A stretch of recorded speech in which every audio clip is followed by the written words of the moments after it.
Okay, he quickened the pace, it's the lesson to wait. He taking the train and he out of this place. Pills on pills, it's the lesson of pain. He dreaming, but when will he wake? When will he break? I guess, all he can do is keep lowering the gas, the crown, the gold kind of blurring. What's going on, nomads, party people, and strangers everywhere across the internet? My name is V, you know, like the letter, and today is a new episode of Nomadic Opinions.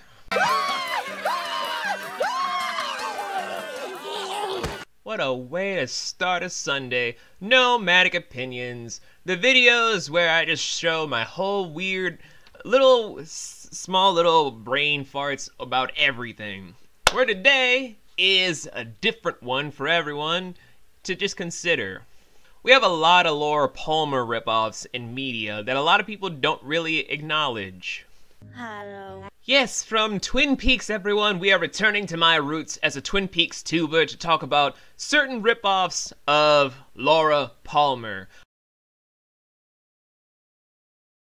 Man, this is gonna be good. I'm only gonna talk about 4 of them because apparently it broadens into a whole weird spectrum about who or what can be a Laura Palmer ripoff and clone. So I'm just gonna focus on 4 examples for today's video and just show my whole little thing from most likely kind of copy to actually least likely copy to biggest sort of copy replication of the Laura Palmer mystery. To start things off, let's go with my least most connected one of the Bates Motel. Now, with the Bates Motel, it's a little bit iffy about if it can or cannot qualify as a Laura Palmer replica.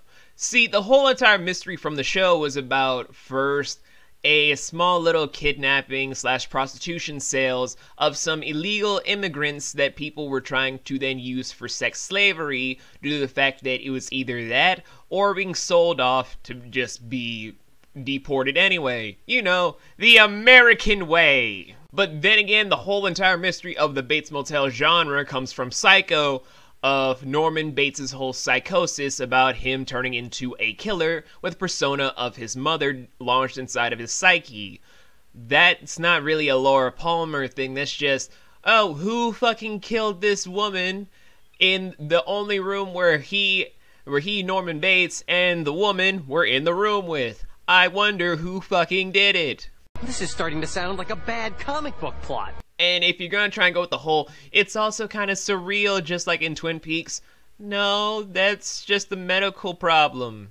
He's seeing his dead mom that he himself killed in his own mind before murdering her and after murdering her, because apparently a slight little Oedipus complex is all that we needed else to just solidify this whole creepy affair, and then just make it worse upon fucking worse. So yeah, I don't really see Bates Motel, although an interesting modern interpretation of Psycho, being any sort of connection with the Laura Palmer replication process. But let's move on to something that's a little bit closer, but not all that there.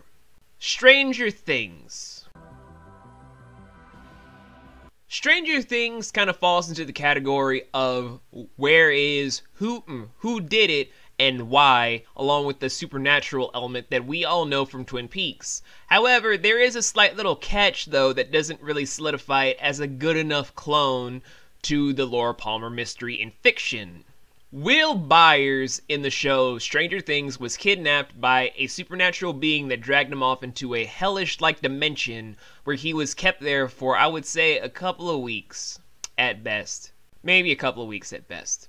Anywho, the whole entire scenario about who did it and where is Will is kind of solved in the first few episodes by at least the adults, and sort of handled by the kids, and the teenagers sort of find out a little bit.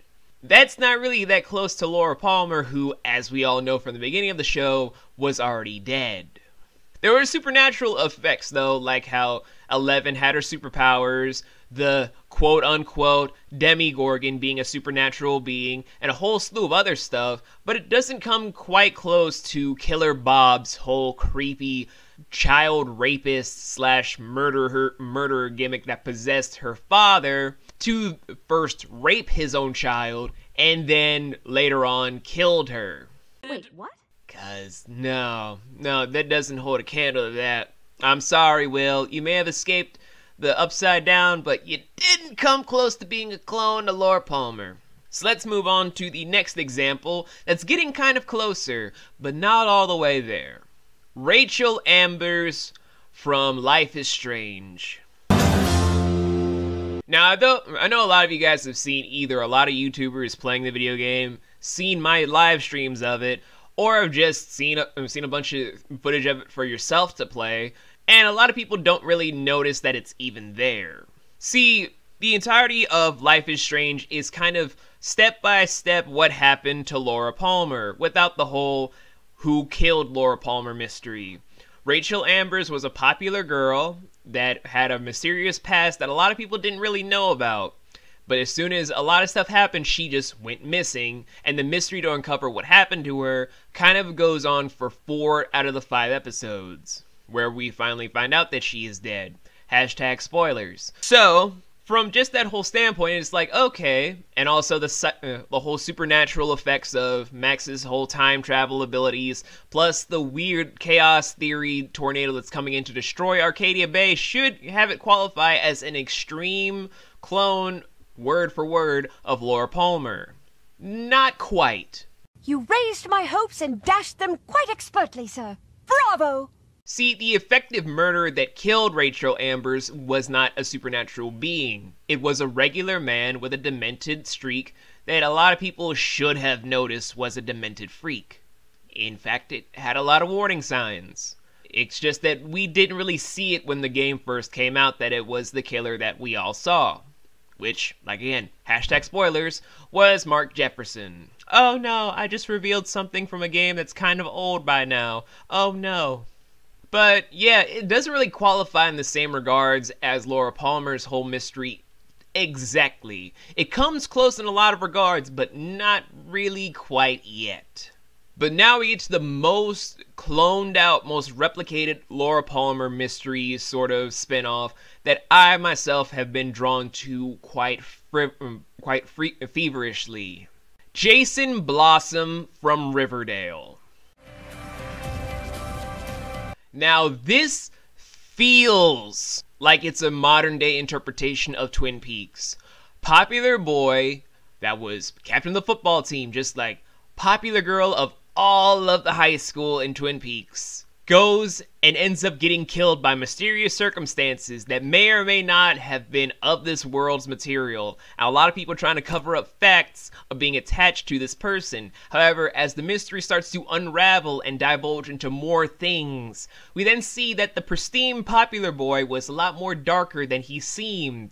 Just like Laura Palmer, with the whole working in a brothel, selling drugs, having a whole weird, sad scenario thing from the prequel movies we'll get into in Marauder's Review, coming out in probably June or July of 2017. Hashtag self-promotion. It kind of goes in that whole odd parallel where, as soon as I also heard that they greenlit having Sabrina the Teenage Witch be introduced into Riverdale, I was like, this solves it. There is a supernatural element that can also follow suit with the fact that there's a very sinister energy that comes off from the Blossoms that could have easily killed off their son in a very odd manner that not a lot of people could really divulge into.